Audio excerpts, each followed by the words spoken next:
Beauty and the Beast. But before that, if you want to watch more story videos as sleep listening learning, subscribe listening and YouTube channel. There was once a merchant who posed great riches. He had 6 children, 3 boys and 3 girls, whom he liberally educated. The youngest girl was extremely pretty, in so much that she obtained the name of Little Beauty, which created jealousy on the part of her less amiable sisters. The 2 eldest were extremely proud at being rich and spoke to their inferiors with the greatest haughtiness.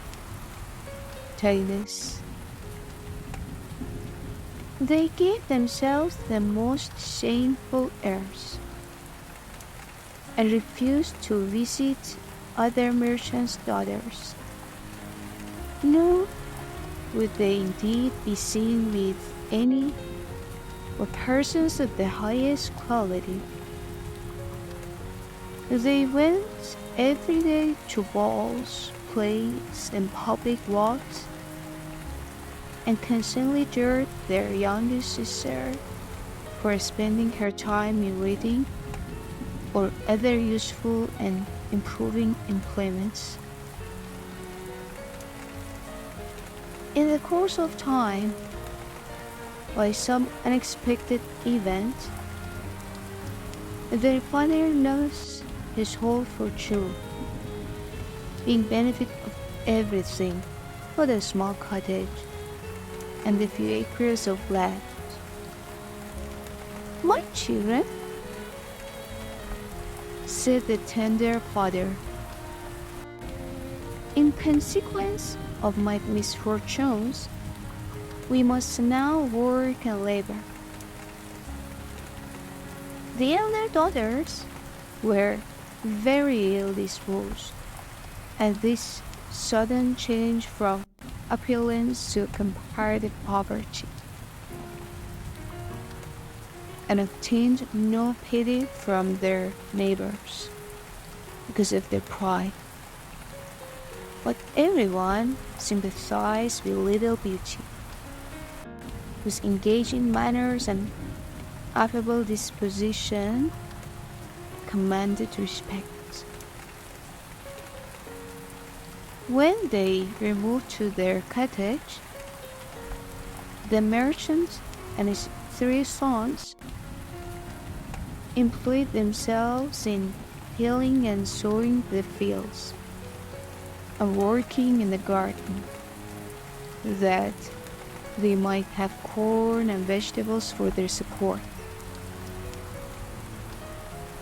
Each house by 4 o'clock lighted the fire, cleaned the house, and got breakfast ready for the whole family. She at first found all this very fatiguing, but she soon grew quite accustomed to it. When she had done her work, she generally amused herself with reading or playing on her harpsichord. The 2 eldest sisters, on the contrary, were at a loss what to do to pass away the time. They breakfasted in bed and didn't rise till 10, when they commonly walked out and would frequently sit down under a shady tree to lament the loss of their carriage and fine clothes. When they would say to each other, "What a mean-spirited, poor, stupid creature is our youngest sister, to be so content with our miserable situation." But the father thought very differently. He admired the patience of this sweet young creature, for her sisters not only left the whole of the work of the house to her, but insulted her every moment. In this rural estate, the merchant lived some time, when one day he was agreeably surprised by the news that one of his vessels, which he supposed was lost, had safely arrived. Elated with joy, the two elder daughters clung to their father. When they learned he was about to go and take possession of his property, and entreated him to bring them some trinkets and other useless baubles. Beauty felt an inward pleasure on her father's prospects of being raised in affluence. It concealed her ecstasy. "You ask me not for anything, Beauty," said her father. "My child, what present shall I bring you?" She meekly replied, "I should like you, father, to bring me a rose, for we have none in our garden." The merchant then departed. But on arriving at the court, some dishonest persons went to law with him about the merchandise. So after a great deal of trouble, he was returning to his cottage as poor as he had lived. When he was within 30 miles of his house, thinking of the happiness he should enjoy in again embracing his children, he had the misfortune to lose himself in a thick forest, through which his road lay.